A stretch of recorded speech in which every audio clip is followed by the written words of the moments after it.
In today's video, I'm going to teach you how to manage permissions on Discord. This process is essential for controlling who can do what within your server, providing a safe and organized environment for all members. Let's dive right in and get started. First, open your browser and search for Discord. You will see several links in your search results. Look for the official Discord website link, which often appears at the top. This is crucial because using the official site ensures you access the latest features and security updates.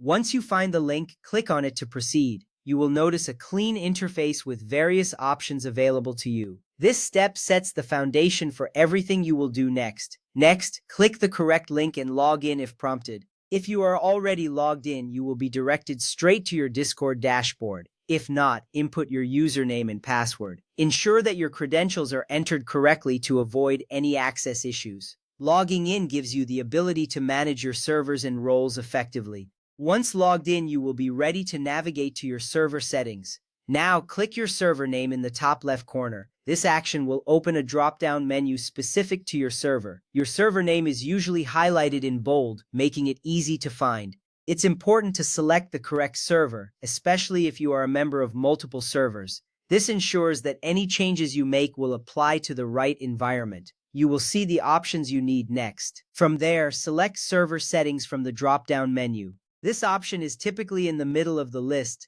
Clicking on it will take you to a new page where you can make various adjustments to your server. Server settings is where the magic happens, as it allows you to configure everything from roles to channel settings. This is a pivotal moment as it leads you into the deeper customization of your server. After that, click on Roles in the left sidebar. This section is dedicated to the management of user roles, which are vital for permissions. Each role can have specific capabilities that dictate what users can and cannot do. You will see a list of existing roles along with options to create new ones if needed. Understanding roles is essential for maintaining order and functionality within your server. Next, select the specific role you want to edit or click Create Role to make a new one. If you are modifying an existing role, click on it to access its settings. Creating a new role allows you to customize permissions from scratch. This flexibility is important because it lets you tailor roles to fit the unique needs of your community. You will be able to set permissions that reflect your server's goals. With that ready, switch to the Permissions tab at the top. This tab is crucial as it contains all the options you can enable or disable for the selected role. Here, you will see a list of permissions such as View Channels, Send Messages, and Manage Server. Each permission has a checkbox next to it, allowing for easy customization.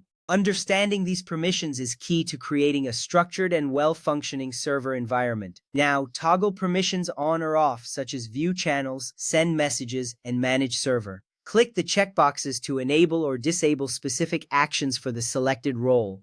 This granularity allows you to manage user capabilities effectively. Fine-tuning these settings is important as it helps maintain order in your server. Ensuring that users have the right permissions is essential for a smooth experience. Finally, click Save Changes at the bottom. This action confirms all the adjustments you have made. It is vital to save your changes as this ensures that everything is applied correctly. You will see a confirmation appear, indicating that your permissions have been updated. This final step secures your changes and sets the stage for a better managed server experience. Thank you for following along.